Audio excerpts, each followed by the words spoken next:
అందరికీ నమస్కారం. ప్రియమైన భక్తులారా, మనందరి ఛానల్ తెలుగుకు స్వాగతం, సుస్వాగతం. ఈరోజు మనం హిందువులకు అత్యంత ముఖ్యమైన మరియు ఆకర్షణీయమైన రోజులలో ఒకటైన శయనీ ఏకాదశి గురించి తెలుసుకుందాం. మన తెలుగు రాష్ట్రాలలో దీనిని తొలి ఏకాదశి అని పిలుస్తారు. ఈరోజు కేవలం క్యాలెండర్లోని ఒక తేదీ మాత్రమే కాదు, ఇది హిందూ సంవత్సరంలో మొదటి పండుగగా పరిగణించబడుతుంది. ఈ రోజున శ్రీ మహావిష్ణువు తన యోగ నిద్రను ప్రారంభిస్తాడు. క్షీరసాగరంలో శ్రీ మహావిష్ణువు శేషనాగుపై శాంతియుతంగా విశ్రాంతి తీసుకుంటాడని చెప్తారు. కొన్ని పురాణాల ప్రకారం మహావిష్ణువు ఈ కాలంలో బలి చక్రవర్తితో పాతాళ లోకంలో నివసిస్తాడని కూడా చెబుతారు. ఈ యోగ నిద్ర 4 పవిత్ర నెలల పాటు కొనసాగుతుంది. ఈ కాలాన్ని చాతుర్మాస్యం అని పిలుస్తారు. జూన్, జూలై నుండి అక్టోబర్, నవంబర్ వరకు వర్షాకాలంతో సమానంగా ఈ సమయం ఉంటుంది. శ్రీ విష్ణువు ఈ లోతైన నిద్ర నుండి ప్రబోధిని ఏకాదశి నాడు మేల్కొంటారని నమ్ముతారు. శయనీ ఏకాదశి దక్షిణాయన పుణ్యకాలం ప్రారంభాన్ని కూడా సూచిస్తుంది. ఇది దేవతలకు రాత్రిగా పరిగణించబడుతుంది. సూర్యుడు దక్షిణం వైపు తన ప్రయాణాన్ని ప్రారంభిస్తాడు. ఇప్పుడు మనం తొలి ఏకాదశి యొక్క కథ తెలుసుకుందాం. మన పురాణాలలో ఏకాదశికి ఎంతో ప్రాముఖ్యత ఉంది. ఈరోజు ఎందుకు ప్రాముఖ్యత ఉందో వివరించే 2 ఆకర్షణీయమైన కథలను ఇప్పుడు మనం తెలుసుకుందాం. కృతయుగంలో మురాసురుడు అనే రాక్షసుడు బ్రహ్మదేవుని నుండి వరం పొంది దేవతలను మరియు ఋషులను భయపెట్టేవాడు. మురాసురుడితో 1000 ఏళ్ల పాటు పోరాడి అలసిపోయిన శ్రీ విష్ణువు విశ్రాంతి తీసుకోవడానికి ఒక గుహలోకి వెళ్తాడు. అప్పుడు అతని శరీరం నుండి ప్రత్యేకంగా అతని 11వ జ్ఞానేంద్రియం లేదా మనస్సు నుండి ఒక అందమైన మరియు శక్తివంతమైన దేవత ఉద్భవించింది. ఈ దివ్య కన్య మురాసురుడిని ఎదుర్కొని తీవ్రమైన యుద్ధం తర్వాత అతన్ని సంహరించింది. మేల్కొన్న శ్రీ విష్ణువు ఆమె ధైర్యానికి ఆనందించాడు. అప్పుడు శ్రీ మహావిష్ణువు ఆమెకు ఏకాదశి అని నామకరణం చేసి ఆమెకు అసాధారణ వరం ఇచ్చాడు. ఈ పవిత్రమైన రోజున ఉపవాసం ఆచరించిన వారు తమ పాపాల నుండి విముక్తి పొంది మోక్షాన్ని, అంటే జనన మరణ చక్రం నుండి విముక్తి పొంది మహావిష్ణువు యొక్క దివ్య నివాసమైన వైకుంఠాన్ని పొందుతారు. ఈ విషయం మొత్తం పద్మపురాణంలో వివరంగా చెప్పబడింది. ఇకపోతే 2వది తెలుసుకుందాం. భవిష్యోత్తర పురాణంలో శ్రీకృష్ణుడు యుధిష్ఠిరునికి మరియు బ్రహ్మ నారదునికి వివరించిన మరో కథ చూద్దాం. పురాతన కాలంలో సూర్యవంశానికి చెందిన మాంధాత అనే పవిత్రమైన మరియు న్యాయవంతమైన చక్రవర్తి ఉండేవాడు. అతను తన రాజ్యాన్ని న్యాయబద్ధంగా పాలించేవాడు. ఎల్లప్పుడూ తన ప్రజల శ్రేయస్సును కోరేవాడు. అయినా కూడా అతని రాజ్యం 3 సంవత్సరాల పాటు తీవ్రమైన కరువును ఎదుర్కొంది. ఇది విస్తృతమైన కరువు మరియు కష్టాలకు దారితీసింది. వర్షదేవతలను ప్రసన్నం చేసుకోవడానికి రాజు అవిశ్రాంతంగా ప్రయత్నించాడు, కానీ ప్రయోజనం లేకపోయింది. చివరకు అతను పూజ్యనీయుడైన బ్రహ్మ మానస పుత్రుడైన అంగీరసుని ఋషిని సంప్రదించాడు. అప్పుడు ఆ ఋషి రాజ్యం ఒక పాపంతో బాధపడుతోందని వెల్లడించాడు. రాజు తన ప్రజలతో కలిసి పవిత్ర దేవశయని ఏకాదశి వ్రతాన్ని ఆచరించమని మాంధాత రాజుకు అంగీరసుడు సలహా ఇచ్చాడు. మాంధాత రాజు మరియు అతని ప్రజలు భక్తి శ్రద్ధలతో ఉపవాసం మరియు ఆచారాలను పాటించగానే ఆకాశం తెరుచుకుంది. సమృద్ధిగా వర్షాలు కురిశాయి మరియు రాజ్యం మళ్ళీ సుభిక్షంగా మారింది. ఆ విధంగా ఈ రోజున ఏకాదశి వ్రతం చేస్తారు. శయని ఏకాదశిని ఎలా ఆచరించాలో చూద్దాం. ఏకాదశి వ్రతం ఆచరించడం ఎంతో కష్టమనే చెప్పాలి. దీనిని ప్రధానంగా వైష్ణవులు అంటే శ్రీ విష్ణువు యొక్క భక్తులు పాటిస్తారు. విష్ణువు యొక్క అపారమైన ఆశీర్వాదాలను పొందడానికి మీరు ఈ పవిత్రమైన రోజును ఎలా జరుపుకోవచ్చో చూద్దాం. ఏకాదశికి ఉపవాసం ఉంటారు. ఏకాదశి ఉపవాసం 3 రోజులు ఉంటుంది. దశమి ముందు రోజు 10వ తిథి నాడు మరుసటి రోజు కడుపులో ఆహారం లేకుండా చూసుకోవడానికి మీరు మధ్యాహ్నం ఒకటే భోజనం చేయాలి. ఏకాదశి ఉపవాస దినం. ఇది కఠినమైన ఉపవాసం యొక్క ప్రధాన రోజు. అన్ని రకాల ధాన్యాలు మరియు పప్పు దినుసులు ఖచ్చితంగా నిషిద్ధం. ఉల్లిపాయలు, వెల్లుల్లి, మసాలా దినుసులు మరియు కూరగాయలను కూడా నివారించాలి. ఇకపోతే ద్వాదశి తర్వాత రోజు ఉపవాసాన్ని 12వ తిథి నాడు సూర్యోదయం తర్వాత మాత్రమే విరమించాలి. ఉపవాసాన్ని సద్బ్రాహ్మణుడికి భోజనం పెట్టిన తర్వాతే విరమించడం మంచిది. ఈ ఉపవాసం యొక్క రకాలు తెలుసుకుందాం. మీ ఆరోగ్యం మరియు సంకల్ప శక్తికి తగిన విధంగా ఉపవాస పద్ధతిని మీరు ఎంచుకోవచ్చు. నిర్జల ఆహారం మరియు నీరు రెండింటిని పూర్తిగా నివారించడం. జలహార్ నీటిని మాత్రమే సేవించడం. క్షీరభోజి పాలు మరియు పాల ఉత్పత్తులను మాత్రమే సేవించడం. ఫలహారి పండ్లను మాత్రమే సేవించడం. నక్తభోజి రోజు చివరి భాగంలో సాబుదానా, సింగాడ, గనిసిగడ్డలు, బంగాళాదుంపలు మరియు వేరుశనగ వంటి అనుమతించబడిన ఆహారాలతో తయారు చేసిన ఒక భోజనం చేయాలి. కానీ ఎటువంటి ధాన్యాలు లేదా పప్పు దినుసులు ఉండకూడదు. ఎవరు ఈ ఉపవాసాన్ని పాటించాలి? నిర్దిష్ట మార్గదర్శకాలు. కుటుంబంతో ఉన్న స్మార్తులు 2 వరుస ఏకాదశి రోజులలో మొదటి రోజున మాత్రమే ఉపవాసం ఉండాలని సలహా ఇస్తారు. వైకల్పిక లేదా 2వ రోజు ఉపవాసం సన్యాసులకు, వితంతువులకు మరియు మోక్షాన్ని, విముక్తిని కోరుకునే వారికి సూచించబడుతుంది. శ్రీ విష్ణువు పట్ల లోతైన ప్రేమ మరియు ఆప్యాయతను కోరుకునే దృఢ భక్తులు 2 వరుస ఏకాదశి రోజులలో ఉపవాసం ఉండాలని ఎంచుకోవచ్చు.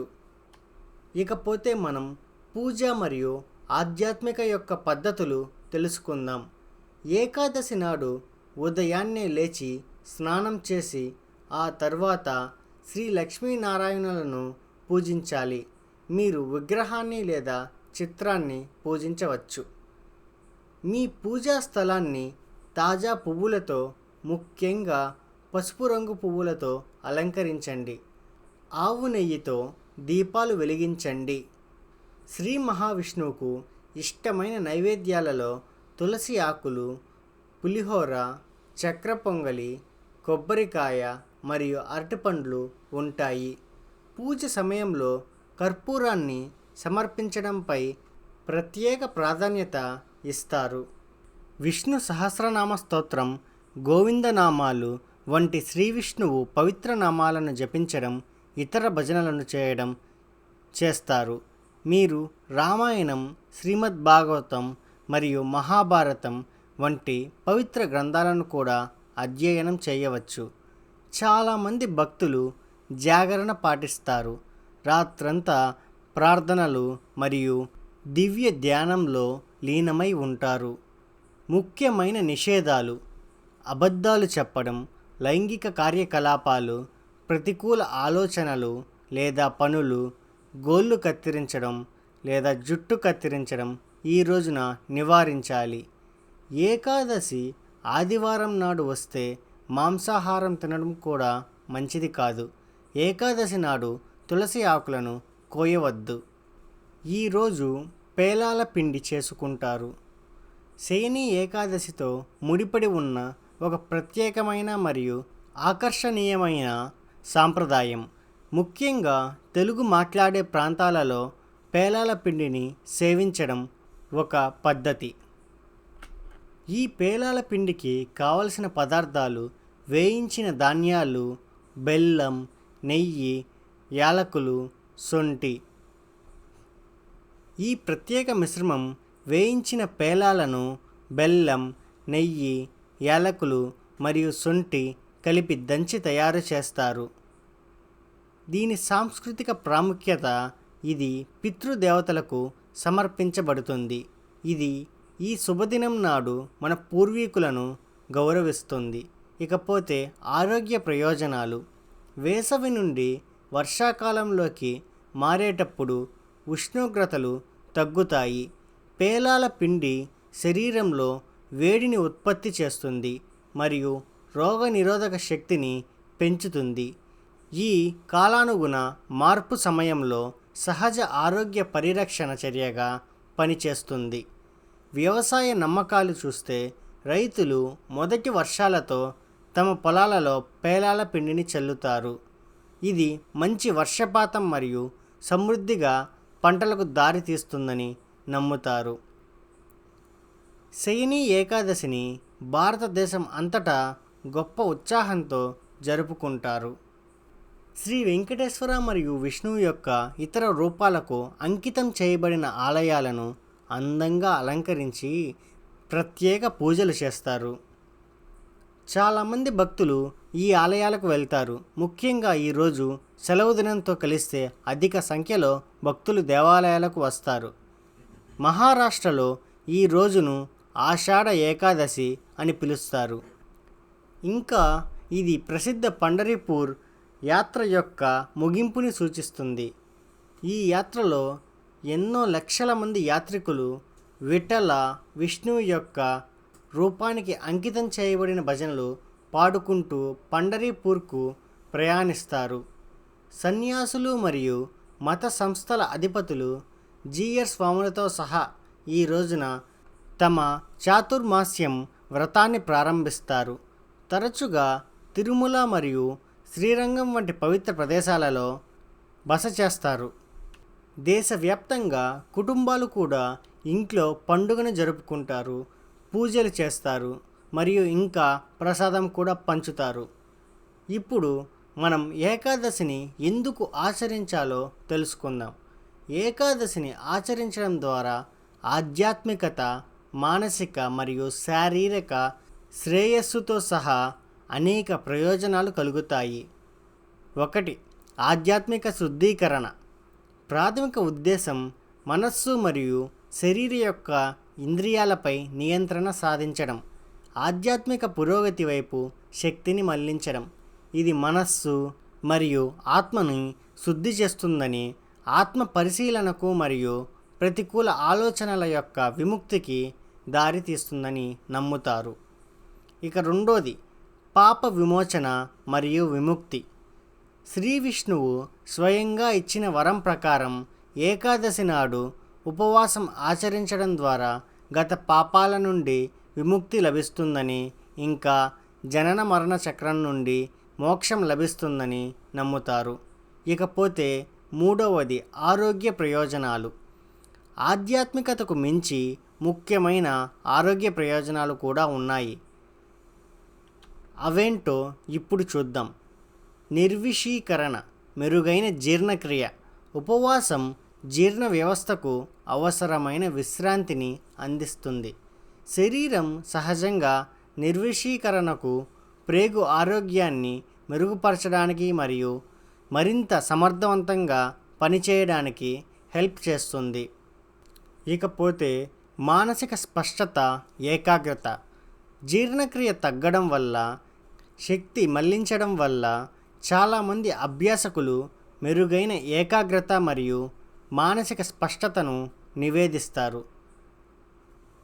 బరువు నిర్వహణ, రోగనిరోధక శక్తి.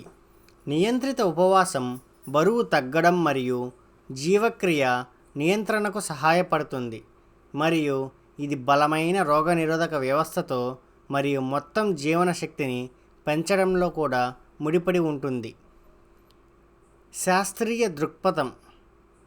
ఆసక్తికరంగా ఏకాదశి రోజులలో చంద్రచక్రంలో ఏ ఇతర రోజు కంటే ఈ రోజు మాత్రం వాతావరణం యొక్క పీడనం తక్కువగా ఉంటుంది. ఇది అధిక ఒత్తిడి లేకుండా ఉపవాసం మరియు శరీర ప్రక్షాళనకు అనువైన సమయం. కనుక ఈ రోజున ఉపవాసం ఉంటే ఎంతో మేలు చేకూరుస్తుంది. ఈ శయని ఏకాదశి నిజంగా ఆధ్యాత్మిక పునరుజ్జీవనం యొక్క రోజు. దైవంతో అనుసంధానం కావడానికి మరియు అంతర్గత క్రమశిక్షణను పెంపొందించడానికి ఒక శక్తివంతమైన జ్ఞాపకం ఇది. మీరు కఠినమైన ఉపవాసం పాటించిన లేదా కేవలం పూజలు మరియు ధ్యానంలో నిమగ్నమైన అది మీ యొక్క శరీర ఆరోగ్యానికి మరియు మానసిక స్పష్టత ఏకాగ్రతకు ఎంతో మేలు చేకూరుస్తోంది. మన తెలుగు ఛానల్ ద్వారా శయని ఏకాదశి గురించిన ఈ ప్రయాణం మీకు అంతర్దృష్టిని ఇచ్చిందని మేము ఆశిస్తున్నాము. ఈ వీడియో మీకు సహాయకరంగా అనిపిస్తే దయచేసి లైక్ చేయండి, మీ స్నేహితులకు మరియు కుటుంబ సభ్యులతో పంచుకోండి మరియు మరిన్ని విలువైన విషయాల కోసం మన తెలుగు ఛానల్ను సబ్స్క్రైబ్ చేయడం మర్చిపోవద్దు. మీ సలహాలు కామెంట్ రూపంలో తెలుపగలరు.